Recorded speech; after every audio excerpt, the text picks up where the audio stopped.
I am always talking about the upsides to being an empath and contradicting the idea that being an empath is inherently a curse. However, to have a balanced discussion, we also have to explore the dark side of empaths. Being an empath can be both a blessing and a curse. It totally depends on the individual and the relationship they have with their sensitivity. Growing up in this world as an empath can be extremely difficult. Not only do we face being called too sensitive, but we aren't given the tools to work with that sensitivity. Therefore, it sometimes seems the only other option is to become cold and callous. When you can feel, absorb and embody all of the emotions around you, apathy can work as a defense mechanism. It can seem a logical choice to close yourself off from the world. In this post we're going to discuss that dark side and how to navigate it, because if you identify with the empath label you'll likely have experienced some of these phases. Life as an empath, for many their empathic sense are activated in childhood. Empaths are born with nervous systems that are already super sensitive, and so living in a home environment that is stressful or anxiety-inducing can be like hell for the empath. Their empathic abilities act as the defense mechanism in a family unit that requires them to always be on high alert. Our sensitivity, which is meant to protect us and alert us to danger, ends up working against us and only heightening the anxiety or danger we feel.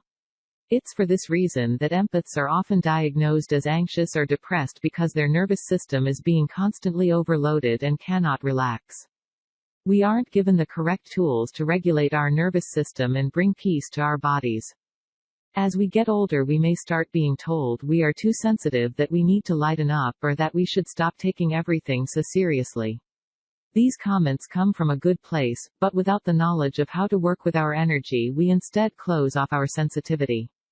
The empath's shadow side. We all have what is called a shadow side. This is all of the aspects of ourselves that we suppress, ignore and would rather pretend didn't exist. It's the dark side of us, encompassing the unhealthy coping mechanisms, fantasies and negative aspects of our personality. For the empath, the shadow side manifests in the ways we discussed earlier: coldness, apathy, manipulation or narcissism.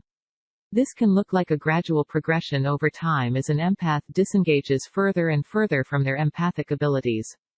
Empaths. Do I allow criticism of my empathic abilities to change me? Have I become cold and apathetic as a defense mechanism?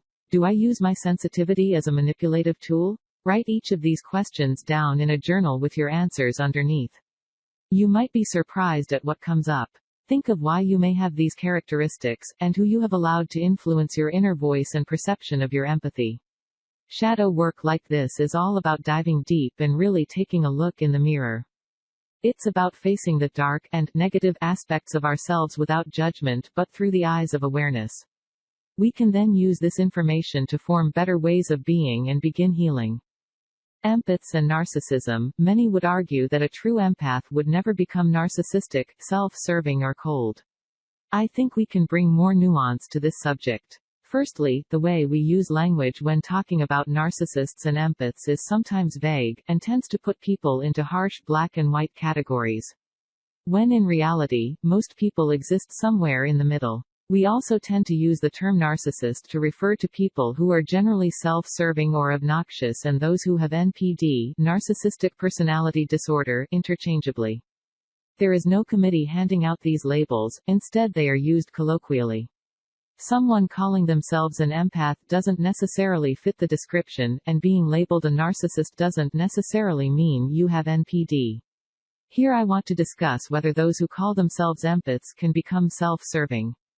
Can empaths become narcissistic? People are complex and we aren't static beings. It is more than possible that our behaviors can begin to contradict our values and what we truly wish to embody.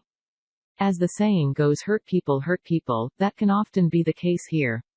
The empath who closes off their heart in order to adapt to the world in this way can become cold, apathetic or even manipulative. Some might use the term narcissistic. They might begin to use their sensitivity in order to manipulate, or may hide their abilities in order to stay safe. It's often remarked that the flip side of an empath is a narcissist, and it's true that many empaths unknowingly tread this line. This isn't to say that you are now a bad person, or anything of the sort, but that you have picked up unhealthy coping mechanisms that not only harm you but those around you. Empaths and narcissists act as polar opposites. On one hand, we have a group of people who survive through a lack of empathy, and on the other hand, we have a group of people who navigate life through their empathy. This is why empaths are often the victims of narcissists, as they haven't learned how to tune their sensitivity and are easily taken in by those with ill intentions. Empaths tend to also be people pleasers as a way to avoid addressing their own needs, leaving them vulnerable to abusive behavior. An empath who comes to realize this can either take it as an opportunity to grow, set further boundaries and cultivate deeper self-love, or turn their sensitivity off and begin acting apathetic towards others. As empaths are so tuned into the emotions of others, this becomes a double-edged sword. We are tuned into the positive but also the negative to an unbearable degree.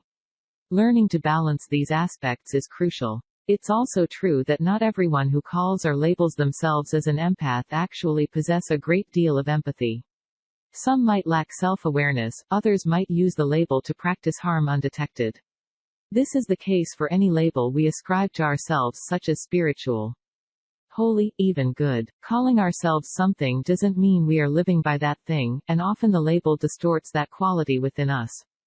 When we use labels like this, a part of our ego inevitably gets caught up in it.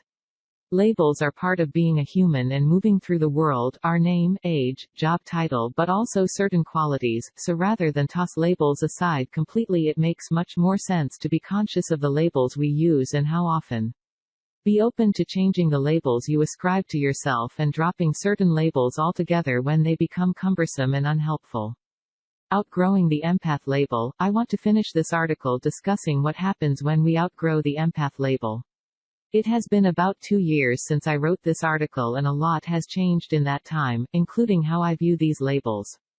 I referred to myself as an empath for some time because I wanted to claim my sensitivity in a real way. And the label gave me practical ways to conceptualize my experience and find community. However, over time this label also became restrictive. Rather than simply practicing empath in day-to-day life, unconsciously wanting to live up to the label or portray a good image to others.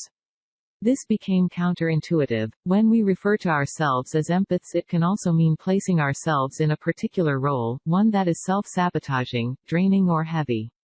We might believe that our role is to take on other people's energy and be constantly transmuting it. Stepping outside of the empath label can help us view ourselves and others much more clearly. Rather than placing ourselves in a box and others in contrast to that, acknowledging that we are sensitive beings and seeing what we can create from that. If this resonates with you, try to go without the empath label for a week and see how it shifts the way you work with your own sensitivity. Moving beyond the empath label forms the basis of my guidebook, Energetic Being.